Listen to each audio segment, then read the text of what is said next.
E eu estava em coma, sem chance. Aí a minha filha chegou e começou a passar a mão assim, e eu senti a lágrima dela caindo assim. Aí ela falou assim para mim: mãe, não morre não. Eu preciso tanto de você.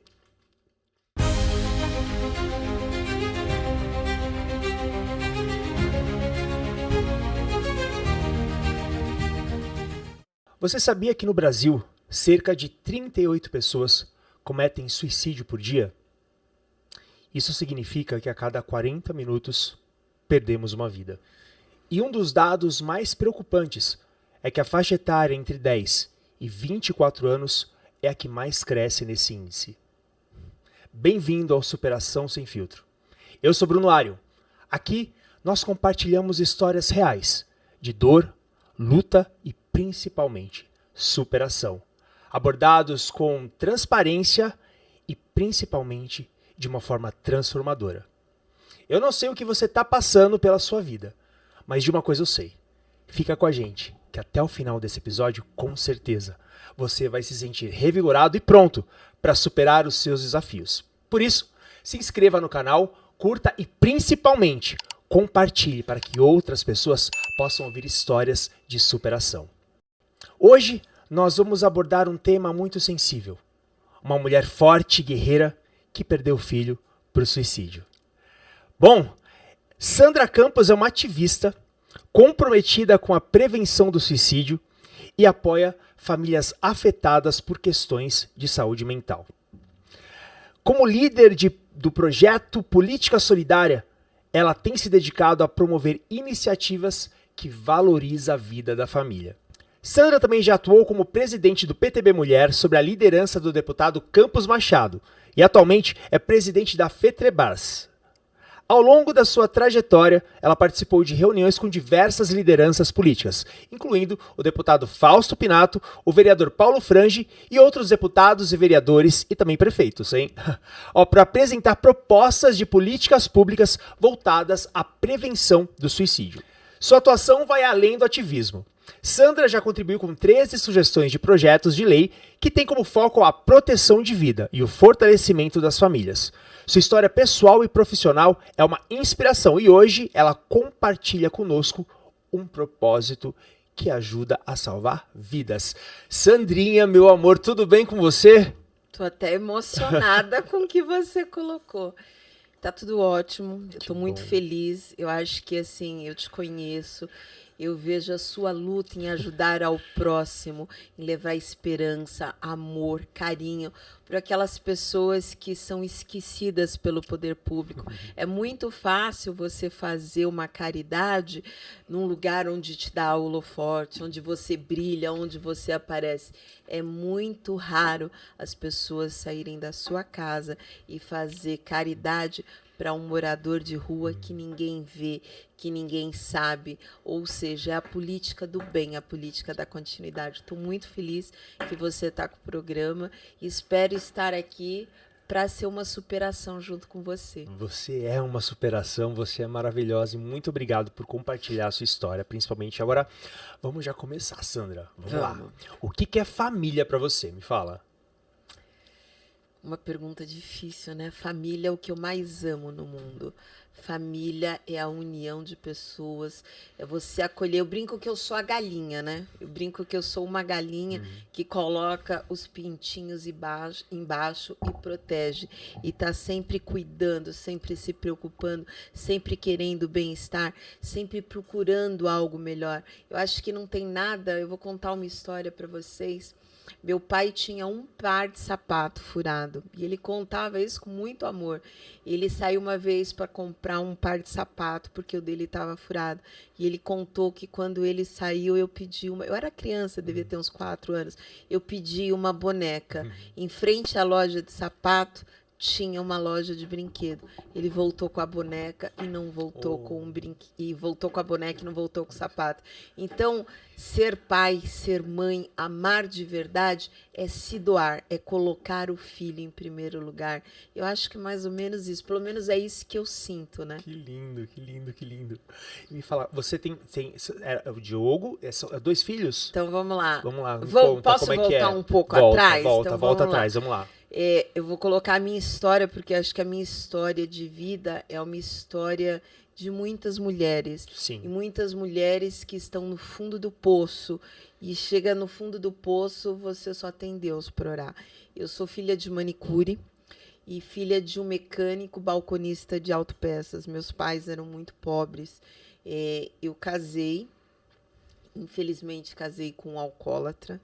Tive uma vida muito sofrida, muito sofrida. Eu achava que a vítima do abuso era só aquela mulher que apanhava, vítima de violência doméstica. Então, assim, eu tinha a concepção de aquela mulher que se casa e leva o casamento até o fim da vida. Pô, ele bebe, faz show, faz escândalo, mas você fala, pô, é o pai dos meus filhos, e eu sempre valorizei muito a família. Eu pensava, não, vai melhorar. Mas, assim, ao longo do caminho, ao invés de piorar, foi piorando. Nós tínhamos uma empresa em conjunto, e aquela tal coisa, quando a mulher é casada e o dinheiro vem de uma única fonte, ela acaba se anulando. Então, ela fala assim, meu Deus, eu vou me separar e vai ser o quê da minha vida? Então, durante muito tempo, e você quando vive uma relação de abuso, Ariel, o que acaba acontecendo? Você se anula. O abusador, ele te deixa tão para baixo, numa situação tão difícil, que você acha que você não tem capacidade de ganhar dinheiro. E ele jogava toda hora na minha cara, até hoje você falou que eu tô bonita. Sim, eu não linda. Tenho, eu não bonita tenho não, linda. Eu não tenho costume de ser elogiada. Ele dizia que eu era feia, velha, chata e doente. Inclusive, foi o que a amante dele falou para mim posteriormente. E aquilo vai te deixando numa situação tão vulnerável, que mesmo... E aí, o que aconteceu? Eu vi no plano de saúde, e 80% da receita da nossa casa era dos planos de saúde.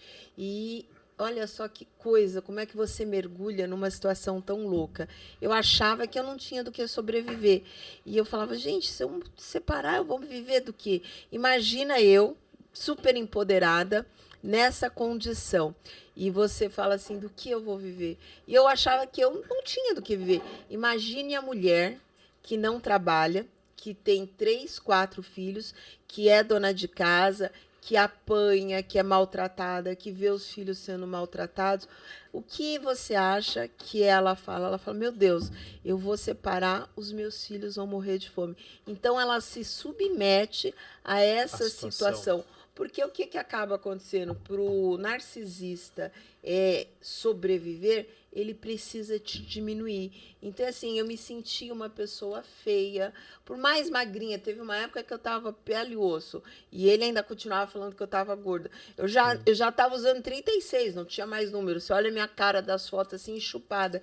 Então, assim, aí você desiste de tudo, aí você começa a engordar. Então, foi muito difícil. Aí ele me traiu, levou dinheiro da empresa, todas aquelas coisas que... E aí ele começou a fazer o que muitos maridos fazem, falar que eu era louca. Você era culpada, jogar a culpa em você. Que eu era louca, e uma mentira repetida várias vezes para uma mulher em uma situação vulnerável, ela se torna verdade. Sim. Então eu comecei a achar que eu era louca. Eu fui procurar a psicóloga e eu falava, cara, eu tô ficando louca. Ela falava assim, não, você não tá louca. Eu falava, não, eu tô louca. Ela falou assim, então procura um médico. E assim, uma dor assim no peito, eu não sabia, eu achava que eu tava com problema no coração. Não é, a angústia dói. Sabia disso? Sim, Angústia acredito. dói no meio do peito. E é um aperto que você sente muito grande. E aí eu fui no psiquiatra e ele passou remédio para dormir, remédio para depressão, remédio para ansiedade. Então chegou uma hora que eu tomava 7 tipos de comprimido por dia. Até então eu não tinha nada. Isso depois que eu descobri a traição que ele fez e tudo mais. E eu me sentia culpada. Onde eu errei, para ele me trair? E depois você conversando com diversas mulheres, todas elas se fazem essa pergunta. Onde eu errei para ele me trair? E o erro Na verdade, não era seu, né? você não errou, amiga. A pessoa não tem caráter mesmo. E a traição, Arion, ela não é só você ir para a cama com alguém. Sim. A traição começa aqui. Ela começa no celular. Sim. Quando você canta uma pessoa, quando você troca figurinhas maliciosas, quando você se insinua para alguém, e as pessoas às vezes não se dão conta, mas é só virtual. O virtual começa no virtual para ele ir. E o que o homem faz quando ele está traindo? Ele começa a tratar a mulher com desprezo.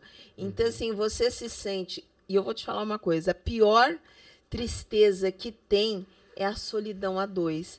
Que é aquela solidão que você tem um companheiro dentro de casa e ele te despreza. Eu tenho 4 filhos. 4? 4. Eu tenho Olha. 4 filhos. Eu cheguei tão no fundo do poço, tão no fundo do poço, que... E assim, ele vai comendo tanto a tua mente que eu achei que eu não tinha mais por que viver. Eu não precisava mais viver. E aí eu fui no médico, foi um dia que ele foi, e assim, todos os dias, para mim, assim, eu amo segunda-feira. Todo mundo detesta segunda. Sim. Eu amo a segunda, porque ia chegando sexta, eu já entrava em desespero, porque eu sabia que ia beber sexta, sábado e domingo, e às vezes não aguentava para trabalhar na segunda-feira. Então, para mim, graças a Deus, quando chegava a segunda-feira, que a minha vida entrava para o eixo. E aí eu cheguei tão no fundo do poço que eu falei assim, meu Deus, eu não tenho por que viver, meus filhos estão criados, eu não preciso viver. E ele falava que eu não prestava para nada. E até que eu cheguei à decisão de tirar minha vida. Uou! E aí você chegou a pensar isso, você então? Eu não cheguei a pensar, eu fiz. Você fez? Tomei 200 comprimidos e coloquei um vidro de remédio para dormir embaixo da língua. E eu tava morrendo, Daniel tava na sala, eu tava morrendo. Daniel é o meu ex-marido. E eu ouvi, ele foi no quarto e falou assim, sua louca, o que você fez? Não tem salvação. Aí ele chamou minha filha, isso já tá correndo no estômago, porque eu coloquei um remédio. Sabe quando você quer dormir embaixo você da quer língua, levantar e falar assim, não, a menina não é culpada. E aí ele pegou, me levou filha, pro hospital, o cara eu falou ouvi assim, o médico você toma falando carvão assim, para vomitar tudo aquilo, vomita um troço preto. Não tem salvação. Impossível. Isso já tá correndo no estômago, porque eu coloquei um remédio para você dormir embaixo da língua, que dá 10 minutos você dorme. Eu coloquei a vida inteira e tomei mais 200. E aí a minha filha, o cara falou assim, você toma carvão para vomitar tudo aquilo, vomita um troço preto. E aí o médico falou assim, esquece, ela não vai sobreviver. Aí ele liberou para minha filha menor entrar no quarto. E eu estava em coma, sem chance. Aí a minha filha chegou e começou a passar a mão assim, e eu senti a lágrima dela caindo assim. Aí ela falou assim para mim, mãe, não morre não, eu preciso tanto de você, eu te amo. E sabe quando você quer voltar? É muito tarde, você já tomou o remédio. Aí eu falei assim para Deus, eu falei assim, Deus, olha só. Tá. Assim, eu não abri o olho, mas eu chega a me arrepiar. Eu também tô todo arrepiado, Sandra. Eu não abri o olho, mas eu ouvi que eu tava em coma, mas eu ouvia ela e sentia a lágrima. Quando eu conto isso pra ela, ela ainda chora. E aí eu pedi a Deus, falei assim, Deus, me dá mais uma chance. Me perdoa pelo erro que eu cometi. Eu amo meus filhos, eu não quero perder eles. Aí o que aconteceu? Aí passou um tempo, acho que uns 2 ou 3 dias. Olha como tem gente que é cruel, né? Sim. Eu tava em coma ainda no hospital e eu ouvi ele cuidava do nosso financeiro, né? Eu ouvi ele combinando chamou o psiquiatra do hospital e disse assim pro psiquiatra, cara, eu preciso que você interne ela. Ela tá ficando louca, eu preciso que você interne ela para mim interditar, para mim cuidar da família, para mim cuidar das coisas. E dentro de mim eu dizia assim, não, eu não tô louca, eu não quero ser interditada, eu só tô triste. Eu só queria dormir, não acordar mais, sabe assim, quando você quer ter um sono que você... Eu acho que as pessoas não querem se matar. Eu acho que as pessoas querem dormir, porque quando você tá dormindo, você não sente. Aí eu ouvi ele falando aquilo, né? E o médico falou, não, eu vou ver se eu consigo interditar ela, se eu conseguir internar ela. Aí o que aconteceu? Aí eu peguei, acordei. Você acordou? Eu acordei. Eu tava com acesso do soro ainda, né? Sim. Aí a hora que eu acordei, ele tava com a namorada, amante, né, dele lá no celular. No seu quarto? No meu quarto. No seu quarto, do hospital. ele... Peraí, não, calma. Só um minutinho. Você estava em coma. Em coma no quarto. E eles no quarto, e ele estava com a amante no quarto enquanto você estava como. Não, no celular. No celular. Ah, tá. Tava com o Aí, celular a hora falando que eu com ela. acordei, ele tava todo falando feliz, com ela. teclando com ela. Eu falei assim, porra, cara, até aqui você tá falando com ela. Aí ele virou pra mim e falou assim, cara, se você me encher o saco, eu vou embora. Aí eu olhei, né? Olhei pra ele, olhei pro hospital. Aí na porta de vidro tinha o nome do hospital. E era um hospital que dava uns 15 minutos da minha casa. Eu olhei bem pra ele e falei, se eu ficar aqui, ele vai me internar como louca. Eu não sou louca. Aí eu peguei e falei assim, Daniel, você não precisa ir embora não, cara. Deixa que eu vou embora. Ele vai mesmo. Aí desrosquei o acesso do soro, vi um par de havaianas e vi um vestido. Aí eu peguei, meu celular estava na cabeceira do hospital. Aí eu peguei o celular, vesti o vestido, coloquei a havaiana e saí do quarto. Só que a hora que eu saí do... Ó, o que é Deus na vida do ser humano. A hora que eu saí do quarto, em frente tinha um postinho médico e tinha um corredor. Aí tinha uma senhorinha, ela virou para mim e falou assim, filha, você vai descer? Eu falei, vou. Ela falou assim, vamos comigo de escada? Eu falei, vou. Aí eu olhei, porque se eu passasse pelo postinho, a enfermeira não ia deixar eu sair. Você sair, óbvio. Sim. Aí eu falei assim, vou sim, ela pode ir na frente. Eu fui. No meio, acho que eu tava tipo num 8º andar por aí. A hora que eu olhei assim para trás, dos dois lados, não tinha mais ninguém atrás. Mas eu continuei descendo. A mulher sumiu, era uma senhorinha, sumiu. Aí, a hora que chegou lá embaixo, ainda de pulseirinha, tudo, passei pelo segurança, o segurança não me viu, fui para casa. Quando eu cheguei em casa, depois de uns 15 minutos, chegou polícia, chegou ambulância. E aí eu liguei para o meu advogado. Falei, cara, o que eu faço? Ele falou assim, nada, fica na sua casa. Eles não têm o direito de te internar, você não oferece risco a ninguém. Manda o seu filho descer e passar o telefone para o policial que eu vou conversar com ele. Aí meu filho foi, desceu, conversou, deu o telefone, falou, vocês não têm mandato, vocês não têm nada que possa prender ela, e ela tá ótimo, o filho dela tem 18 anos e tá com ela. Aí ficou lá uns 10, 15 minutos, porque assim, né? A gente morava num prédio que morava juiz, deputado, desembargador, uma coisa chiquérrima, né? Aí passou depois disso, aí olha que interessante. Lembra que eu prometi a Deus que eu faria diferença na vida de alguém? Sim. Eu abri meu Instagram e eu nunca olhava direct, porque assim, tinha aquela lista e tinha uma mulher, e eu contei toda a minha história no Instagram. Tudo que tá aqui, a minha vida é um livro aberto para as pessoas.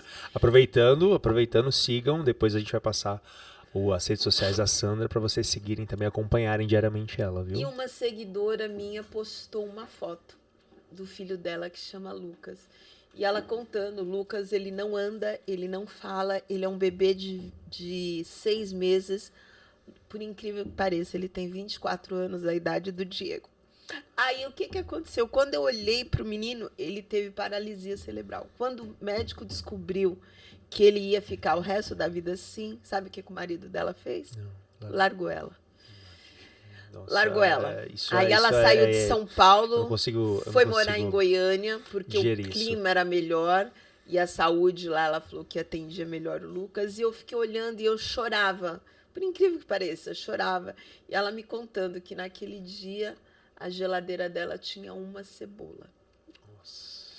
E eu olhava, porque para mim eu estava vendo o Diego ali, por incrível que pareça. Aí eu adotei a Cris, adotei o Lucas e comecei a fazer a diferença na vida deles. E daí para frente eu falei assim, Deus, você me deu uma chance, eu vou fazer a diferença na vida das pessoas. E comecei, me divorciei, só que assim, o que aconteceu? O meu ex-marido é muito grosseiro e ele era muito grosso com os meus filhos. No começo, eu achava que essa austeridade era querer educar o filho. Mas não é, ele chamava de gordo, fedorento, umas coisas assim bizarras, sabe? Era grosseiro, estúpido. E ele tinha toda essa grosseria com o Diego. Aí a gente mudou, o Diego, um dia eu cheguei em casa, o Diego havia bebido. Ele havia bebido? Diego tinha bebido. E aí ele falou assim... A primeira vez que ele tinha que idade? Não, ele já estava com 24 anos. 24 anos, tá. Aí ele tinha bebido bastante, ele sentou sim. comigo e falou assim, mãe... Eu falei, fala, Diego. Ele falou assim, olha só, eu não quero ser que nem meu pai. Eu não quero ser assim para os meus filhos. Eu falei, por que você está falando isso? Primeiro o Diego me ligou e falou assim, mãe, me chama um Uber. Aí eu falei assim, nossa. Sabe assim, quando te dá aquele aperto no coração? Eu estava em Parada de Taipas. Eu falei, filho, eu estou em Taipas. Aí ele falou assim, manda dinheiro para mim. Normalmente eu mandava umas figurinhas de dinheiro para ele, para sacanear, né? Nesse dia eu mandei um Pix, eu não lembro o valor. Aí eu mandei o Pix para ele. Eu falei, cara, tá tudo bem? Aí ele falou, tá. Aí eu peguei e falei assim, cara, não tá tudo bem, não. Eu vou mostrar para vocês. Aí eu fico, sabe assim, quando te dá assim, aquela dor no coração, sim. Eu falei assim, tem algo estranho aqui. Eu falei, não é possível. Que ligação perdida. Aí ele me mandou, deixa eu ver se eu acho aqui, o áudio. Ele me mandou um áudio, aqui, ó. Vou pôr para vocês ouvirem. Você sabe quando aconteceu tudo, você já sabe. Tira você fora.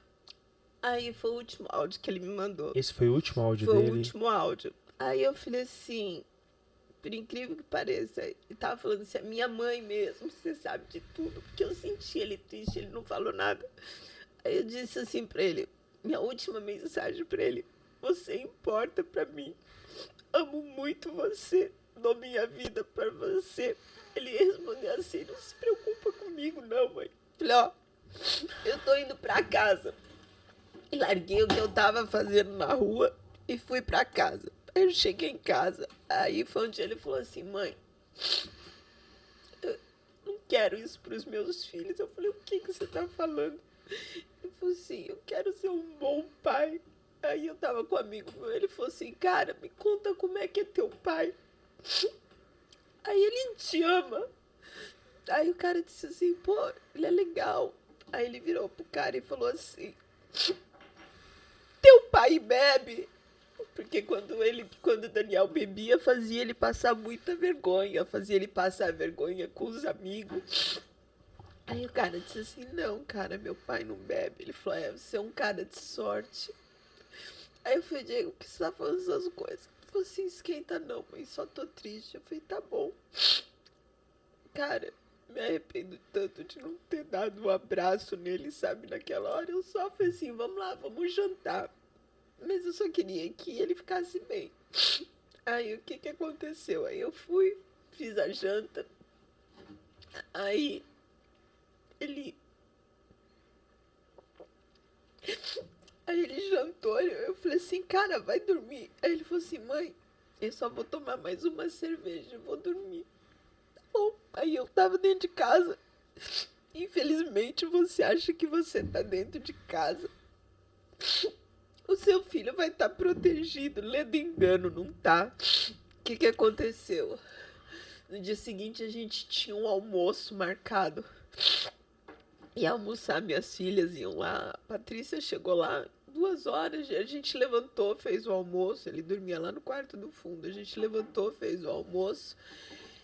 E a Paty falou assim, vou lá chamar o Diego pra comer. Eu falei, tá bom. Aí ela voltou assim, mãe, o Diego tá se matando, o Diego tá se matando. Eu falei, você é louca, Patrícia, que tá se matando, menina? Ela, mãe, corre, o Diego tá se matando. Aí a gente chegou lá, ele tava pendurado, trancado dentro do quarto. Aí o que aconteceu? A gente pegou, só que tava fechada, a porta abria pra fora, então não tinha como arrebentar, era uma parede de gesso. Nós tiramos tudo, nós arrancamos janela, arrancamos porta, entramos lá.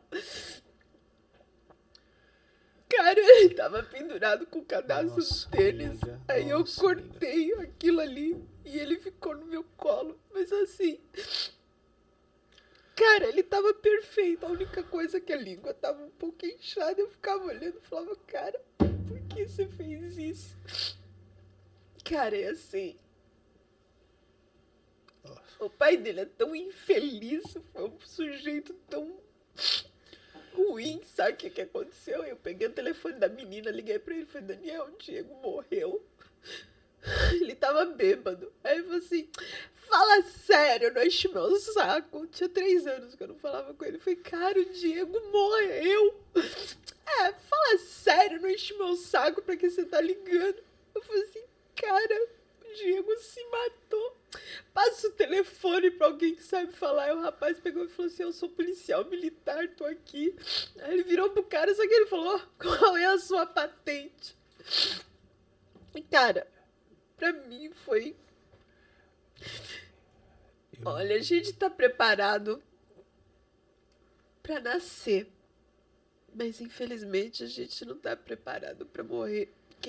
Quem pensa em tirar a vida, como eu tentei, não tem noção do impacto que isso causa na mãe, no pai, nos irmãos, nos primos, nos amigos. De velório do Diego tinha mais de 300 pessoas, a maioria jovens, e eles estavam assim numa tristeza profunda, profunda, profunda, algo assim que ninguém acreditava. Diego era um garoto cheio de vida, mas assim, de uma alegria infinita, alguém que tava sempre, sabe aquele cara que é o palhaço de todo mundo, mas dentro de si ele carregava uma tristeza muito grande da rejeição. Isso é muito recente. Primeiro, eu tô aqui emocionado, porque eu acho que eu não consigo nem imaginar a dor de uma mãe passar por isso. Eu não Tem consigo. 1 ano, foi perto do Natal. 1 ano é muito recente. E eu não consigo nem imaginar. Acho que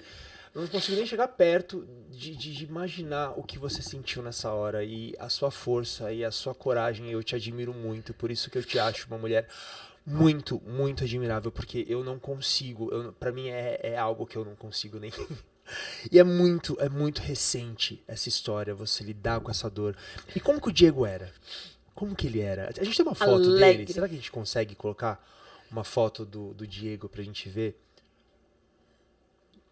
Eu queria que você contasse um pouco pra gente como que o Lindo, olha Diego lá. era. Que lindo. Diego é lindo. Diego é lindo. É um garoto cheio de vida, cheio de amigo. Eu peguei depois o celular dele pra dar uma olhada no Instagram dele. Ele falando, ele batendo papo, cheio de planos, chegando caixinha do Mercado Livre, ele morto. Você tá entendendo? Nossa. Mas aí tem uma coisa. Ele tem irmãs, eu tenho 4 filhos. Eu optei por não enterrar os meus filhos. E alguém tem que ser o muro de arrimo. Então, Sim. assim, eu falei assim, meu Deus. No enterro do Diego, todas as pessoas que chegavam para me abraçar, eu falava assim, cara, os amigos dele, assim, consternados, chorando, eu falava, cara, não chora, não. Ora pelo Diego. O Diego não é isso aqui. Falei, o Diego era festa, o Diego era alegria. Ele era feliz? Ele era um garoto alegre? Eu falei, eu quero você alegre. Então, assim, cada amigo que eu ia no enterro, eu falava, cara, não chora, vambora, vamos pra cima. E eu procurei levantar os amigos dele, e assim, na missa dele, a igreja de Nossa Senhora Aparecida estava cheia, então era uma pessoa querida. Teve gente que veio do interior para vir no enterro dele. E eu optei por transformar a minha dor em ajuda. Eu vi você falando, infelizmente, enquanto a gente está gravando esse programa, uma pessoa tirou a sua vida. E não é só jovem, sabia? Depois que você passa, eu acho que talvez eu tivesse que passar por isso para me engajar na causa. Então, uma pessoa já morreu enquanto a gente está aqui, já tirou a sua vida. Olha que absurdo. Aí você fala assim, é só o jovem de 10 a 24? Nada, Arion. As pessoas idosas também tiram a vida. As mulheres vítimas de violência também tiram a vida. Muitas pessoas que você conhece, que você vê, que é uma pessoa alegre, que é uma pessoa cheia de vida, que você fala assim, nossa, mas essa pessoa tem tudo para ser feliz. Mas às vezes a pessoa tem um vazio dentro de si muito grande. Uma pergunta que eu queria fazer, Sandra. Você imaginava, geralmente, o suicídio Jamais. tem cara? Dos 4 filhos, o que eu jamais imaginaria era isso. Tem um vídeo, inclusive, dele do aniversário, não tem? Será que a gente consegue mostrar aí? Não, ninguém disse. Isso foi perto? Foi. Nossa, O que você sente olhando de novo, Sandra? Vendo de novo. Que é mentira, que não aconteceu. Pra mim, ele tá vivo dentro de mim. Nunca vai, assim, as pessoas dizem assim, a dor vai passar. Não, não passa, não acaba, nunca vai acabar. Ele tá vivo dentro de mim. Olha só. E é importante a gente ressaltar isso, que depressão não tem cara. Não tem, Não é? não tem cara. Você vê quando, e assim, não tem cara, não tem bolso. Se você fala assim, olha, o policial, a quantidade. Semana passada mesmo, um policial, um investigador tirou a vida. A quantidade de policiais, um policial da Lesp tirou a vida. A quantidade de policiais que tiram a vida é muito grande. Um dos nossos projetos, e o que aconteceu? Depois que o Diego morreu, eu fui procurar ajuda. Tá. E eu encontrei o Fausto Pinato, foi um dos deputados. Grande deputado Fausto Pinato, aliás, um grande abraço. Eu contei a minha história pro Fausto. O Fausto sentou, chorou comigo. E ele falou, cara, o que eu faço para ajudar? Eu falei, Fausto, ajuda. Ele, o que as pessoas precisam? Eu falei assim, olha só, eu ainda tinha condições, mas a maioria não tem. De pagar um psicólogo, de pagar um psiquiatra. E aí você fala assim, mas o SUS fornece vírgula, não fornece nada. O hospital do SUS não é um top do top que resolve, é o generiquinho básico. E ele falou, o que a gente pode fazer? Eu falei, leis para ajudar pessoas. Vamos fazer uma política de apoio à vida. Aí ele falou assim, me dá as pautas. Uma das coisas que eu criei com ele foi um projeto de lei que obriga o serviço público a fornecer consultas online com psiquiatras e psicólogos para as pessoas que têm depressão. Né? Pois é, e assim, importante. Quando você perde um ente querido, você se depara com coisas absurdas. O IML, onde você, quando suicídio é uma morte suspeita. Então, quando você cai lá, se você entrar depois das 6, 7 horas da noite, esquece, eles não liberam o seu corpo, não fazem autópsia noturna. Cara, isso é um absurdo. Aí, outro dia, eu fui liberar um corpo lá, sabe aqueles carros que transportam a pessoa que morreu? Sim, sei. Rabecão. Ele sim. É todo feito de zinco. Uhum. Aquilo ali não tem ar-condicionado.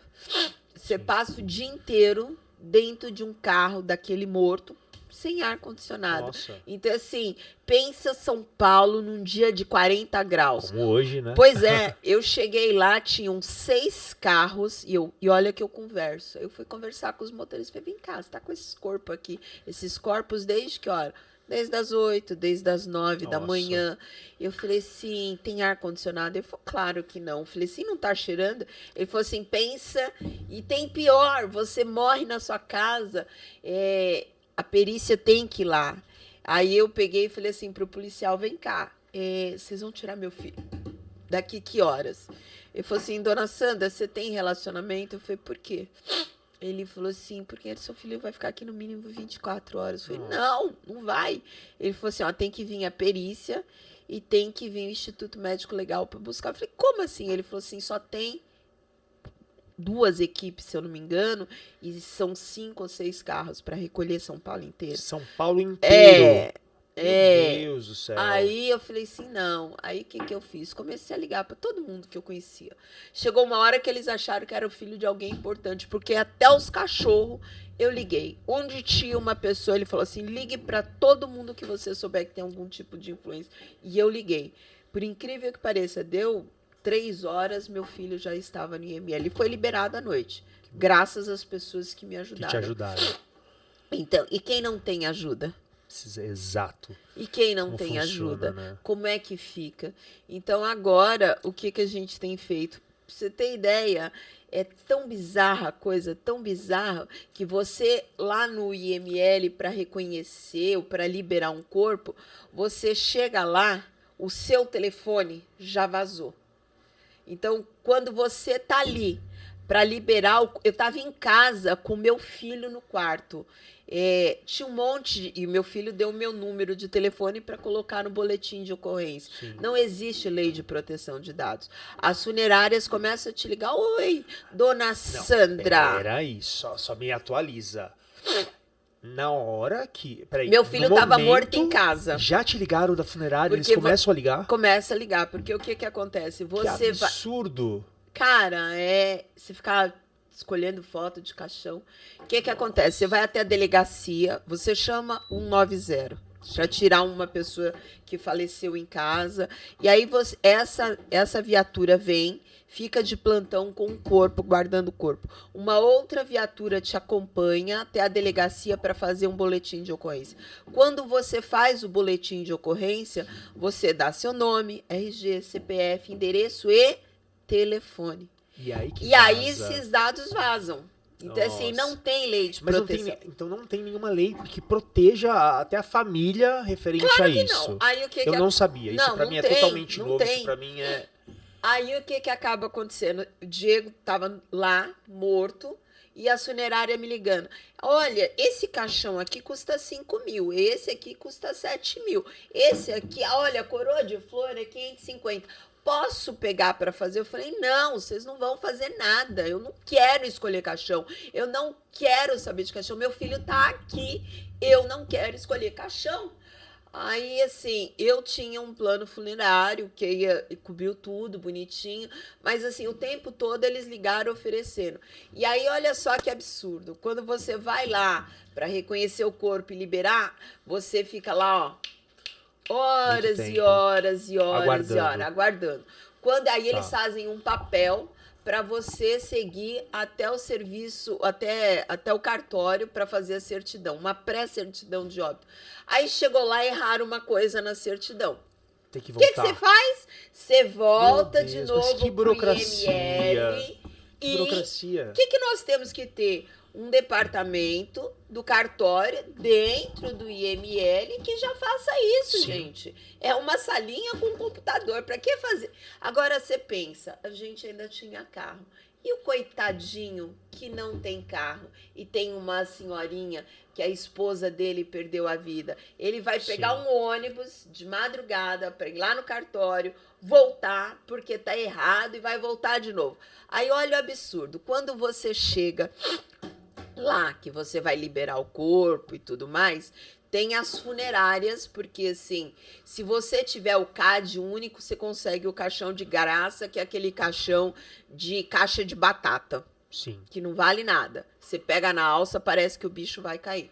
Aí, fora isso, tem, parece, 5 concessionárias. E aí, a hora que você tá ali, o povo tem até concierge para te enterrar.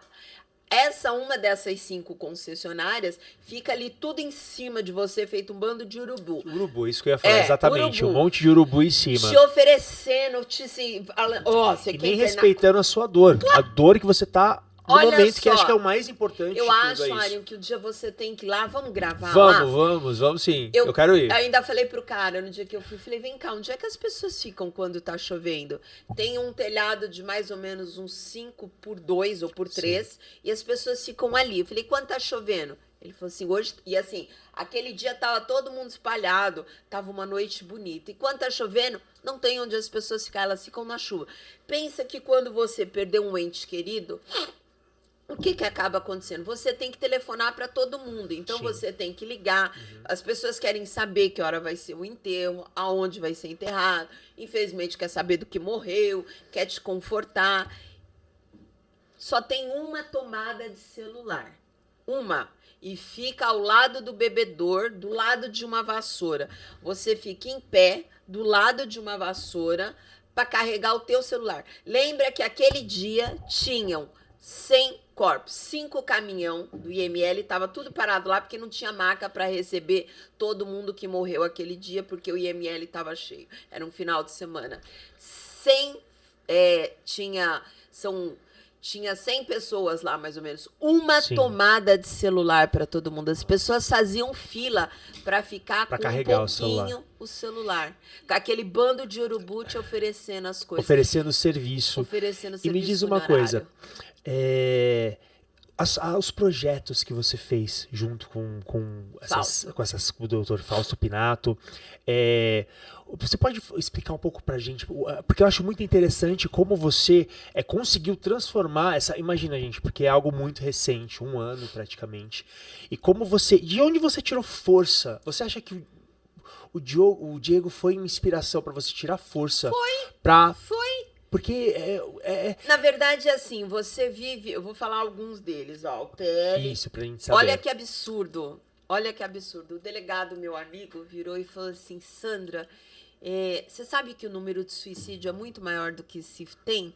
Falei, como assim? Exato, porque teve... Exato, essa pauta eu queria que você falasse, porque é muito interessante Como assim? isso, muito Ele interessante. falou assim, você sabia que as pessoas põem autoextermínio? Exato, era isso que eu queria falar. Por que o autoextermínio? Ele falou, porque aí não entra nos índices da OMS. Eu falei, cara, aí a gente fez, o Fausto fez, um projeto de lei que proíbe os termos correlatos para a morte por suicídio, para evitar o termo autossuicídio, porque senão isso não é computado como suicídio. Então foi um dos projetos que o Fausto lê. E eu lembro que você tinha falado também sobre, porque é importante a gente ter dados para a gente conseguir estudar melhor sobre isso. Mas sobre tem um o projeto índice. de lei muito bacana, que eu vou chegar lá.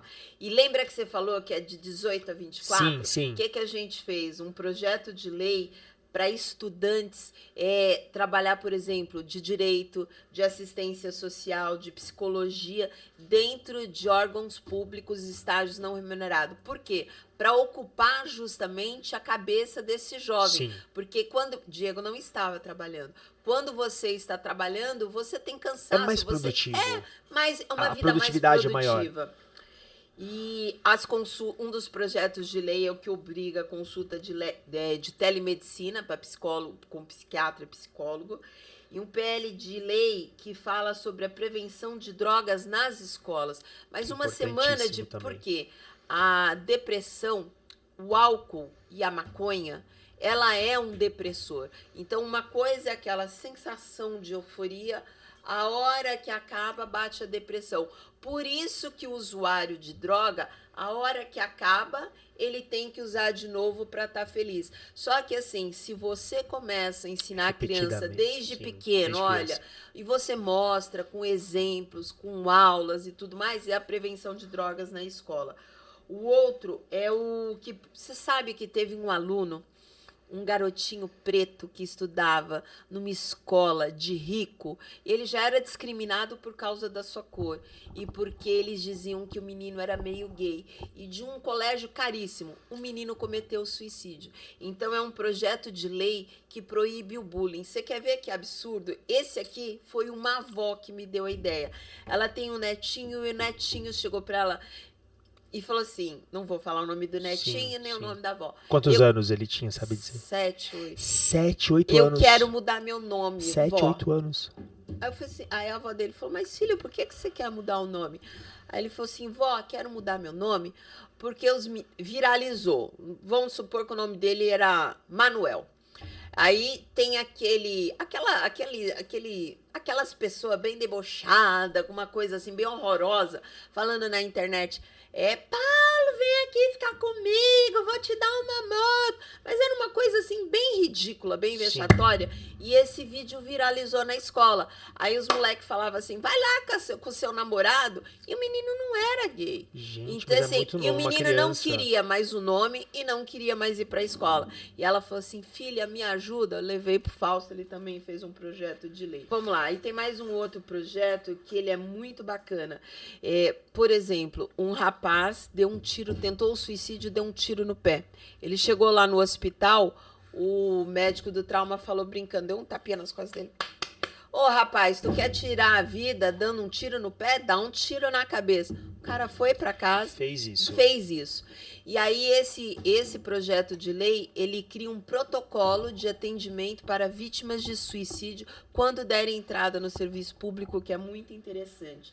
E o que você estava falando, quando Sim. você vai a uma delegacia, dá entrada num boletim de ocorrência de suicídio, eles perguntam nome, idade e RG e descreva os fatos. A gente criou um mapeamento para a pessoa fazer. Isso eu achei A sensacional. pessoa já era eu achei usuária de sensacional drogas, isso. a pessoa usava álcool, a pessoa tratava com psicólogo. E assim, são várias perguntas que eu fiz junto com o psiquiatra para identificar, porque aí quando você cair na rede pública e você já tiver esses sintomas, vai acender um alerta para a pessoa saber que você corre risco. Esse daí é um deles. E o PL das escolas públicas disponibilizar um psicólogo para cada escola. Por quê? Porque ela vai identificar o aluno com bullying, o aluno que é vítima de violência doméstica, o aluno que tem vítima de estupro, o aluno com tendência suicida, justamente para usar. E um outro que a gente fez é um PL que cria o Banco de Dados Nacional Unificado de Pessoas Desaparecidas. Por quê? Você desaparece em Manaus. Aí a polícia não tem um sistema. É a mesma coisa. Você sabia que o RG ele é por estado? Não. Porque não, você, às vezes, é sabia. procurado num estado, você vem para São Paulo, tirou outro RG. Isso era muito comum. Então, você tem que ter um cadastro único de desaparecidos para facilitar ao desaparecido e que essas famílias já façam um exame de DNA antes para poder, quando a pessoa for encontrada morta, se tiver como fazer o DNA, você conseguir identificar. E assim, tem mais outros, mas qual é a ideia? É ajudar outras famílias. E hoje o Adrilles fez uma frente parlamentar agora de apoio à vida e prevenção ao suicídio, o Adrilles, vereador que se elegeu agora, ele fez um outro projeto de lei também das consultas, então ele está fazendo vários projetos de lei aqui no município para ajudar as pessoas. Janeiro Branco, Sim. foi o tema saúde mental, então poucas pessoas sabem, tem o Setembro Amarelo, mas tem o Janeiro Branco, que é o mês da saúde mental, e a gente precisa, sim, chamar a atenção para essas famílias que sofrem tanto. E o seu processo de superação, você acha que isso te ajuda no seu processo de superação? Você falar sobre, você lutar sobre essa causa, isso te ajuda a você acordar de manhã e falar assim, olha, além de tantas coisas que eu já luto, mas hoje eu vou lutar por isso. Eu queria que o Diego tivesse tido uma Sandra na vida dele, para salvar a vida dele, como eu tenho ajudado outras famílias. Outro dia, eu fui numa empresa distribuir brinde. Aí eu encontrei a pessoa e ela veio, ela me abraçou. Ela falou, quero te agradecer. Aí eu falei assim, por quê?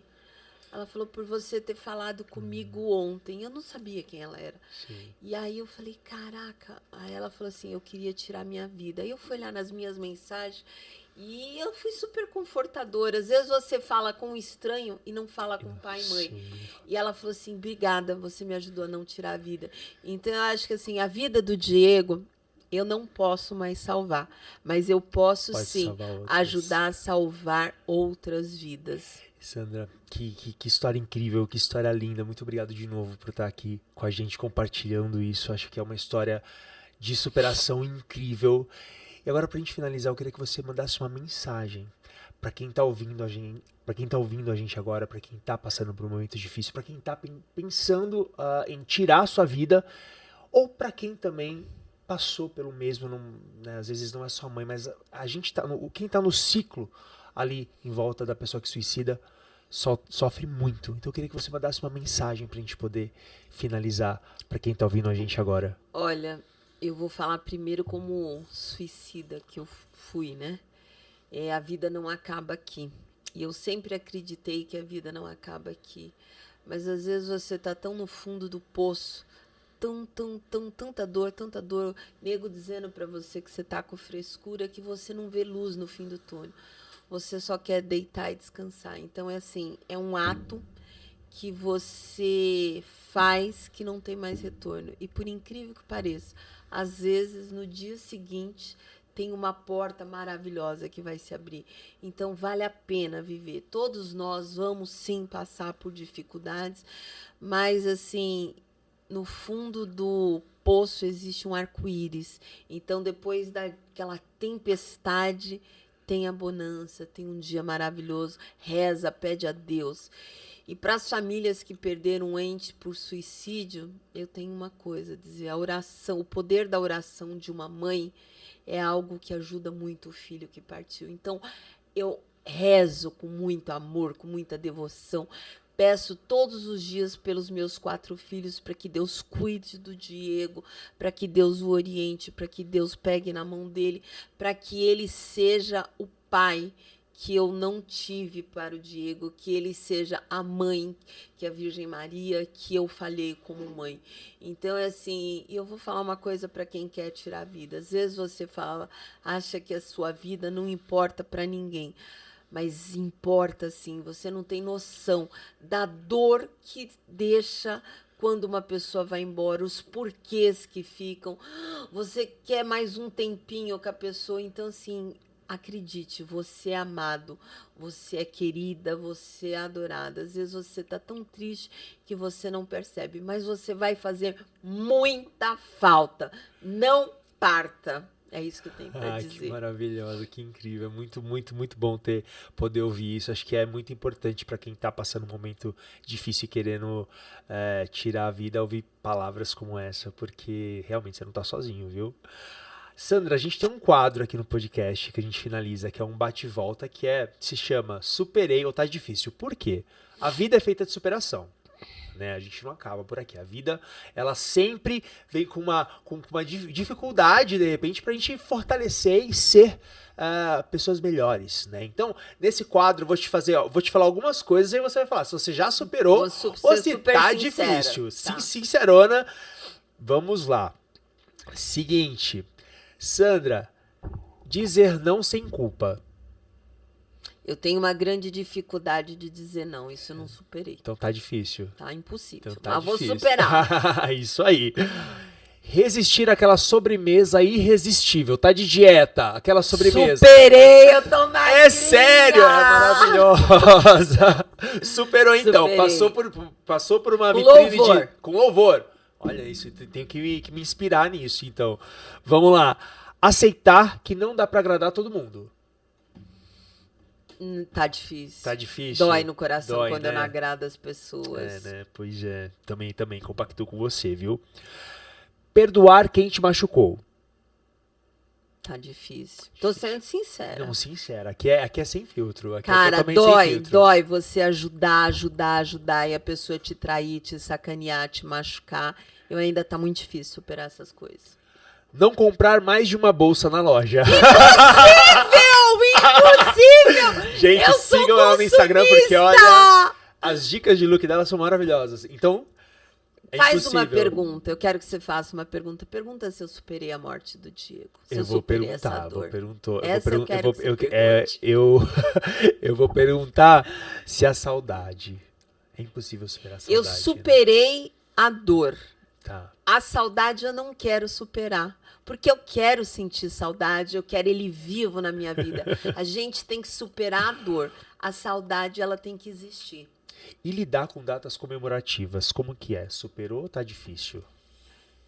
Eu acho que o Diego é tão presente no meu coração que eu superei. Não é assim aquela coisa que você fala, nossa, tem gente que eu vejo e fala, meu Deus, a pessoa tá ali, se desmancha. Não, eu superei. Essa é boa, hein? Ouvir alguém falando que depressão é frescura. Olha, se eu supero isso, não. Eu acho que assim, né? não tem como superar. Tá difícil isso. É assim, as pessoas, elas não se colocam no... mas quer ver uma coisa? Mas você tem carro novo. Se você andasse de ônibus, você tinha motivo para dar deprimido. A depressão, ela pega o rico, o pobre, o preto, o branco, o homem, a mulher, o novo, o velho, e não é frescura. Só quem tem um ente querido sabe o que é. Exato. A penúltima pergunta, Sandrinha. Não pensar demais no que os outros acham. Eu não supero isso não, porque eu me incomodo com o que os outros acham de mim. E a última, passar em frente a uma loja de sapato e não entrar. Ai, gente, isso eu não quero superar. Olha, você se mimar, você poder se dar uma bolsa, uma não, umas, Umas, né? um par de sapato, você se dar um brinco, uma biju. Eu não quero superar, isso é maravilhoso. Toda mulher tem que se mimar. Primeiro você, segundo você, terceiro você. Se dê, porque às vezes a gente dá para os outros e os outros não dão valor. Não quero me superar. Sandra, muito obrigado por você estar aqui com a gente. Muito obrigado por poder compartilhar a sua história. Tenho certeza que quem ouviu a gente até aqui se sentiu mais motivado com a sua história de superação. Aqui tem uma lembrancinha da ONG Torne Visível Invisível, que é a minha ONG. Aproveitem e sigam no Instagram, @tornevisível. É só uma lembrancinha pra você poder ficar no coração então esse dia. Então eu vou abrir depois no meu Instagram, que é pra vocês ficarem curiosos. Exato, vou fazer hoje uma abertura lá. Arion, quero te parabenizar. Quero te dizer que o que você faz pelos outros não é da terra, é de Deus. É literalmente invisível aos olhos do ser humano, mas visível aos olhos de Deus. Eu tenho muito orgulho de você. Eu conheço a sua história. Eu sei toda a dificuldade que você passou. Eu sei todo o preconceito. Eu sei que você já passou fome, que você passou pedaços difíceis. E você é a superação. Então, assim, eu tenho muito orgulho. Eu sou muito grata a Deus por ter me dado a oportunidade de desfrutar da sua amizade, do seu carinho, da sua presença e do seu coração. Não importa que os outros não percebam, é invisível, continua, porque as pessoas que recebem esse amor e esse carinho são esquecidas pelo mundo. Não para, não. Nossa, obrigado, ficou até sem palavras por conta disso. Muito obrigado de coração. Você é muito especial. Eu acho que é o que a gente quer, o que eu quero aqui, na verdade, né? Trazer histórias como a sua pra gente poder inspirar outras pessoas. Muito obrigado mesmo. Eu queria finalizar com uma foto linda sua e do Diogo, pra gente poder... Cara, e tava os dois de verde, você acredita? Sombra verde, pedra verde. Eu vou contar uma última coisa pra vocês. O Diego tá com a camiseta da Portuguesa. Sim. Não tira a sua vida. O Diego estava desempregado, ele amava futebol. Na segunda-feira, ele não sabia, ele tinha sido aprovado para trabalhar na Portuguesa. Tá vendo? Você tira a vida e tem uma coisa muito melhor que você não sabe que vai acontecer. E eu não quero nunca esquecê-lo. Eu quero sentir essa saudade, quero sentir essa presença, sentir ele vivo. Obrigado. Imagina, eu que agradeço, amiga. Obrigado mesmo de todo o meu coração, viu? Obrigado a você que ficou aqui com a gente, que ouviu e compartilhou aqui com a gente esse momento. Muito obrigado. Não se esqueça de se inscrever no canal, curtir, principalmente, né, Sandra? Compartilhar. Exatamente. A gente precisa que pessoas que estejam passando por momentos difíceis escutem histórias como a da Sandra, para se inspirar e poder ver que esse mundo é bom demais, né? É bom. Gente, um grande beijo. Obrigado, amiga.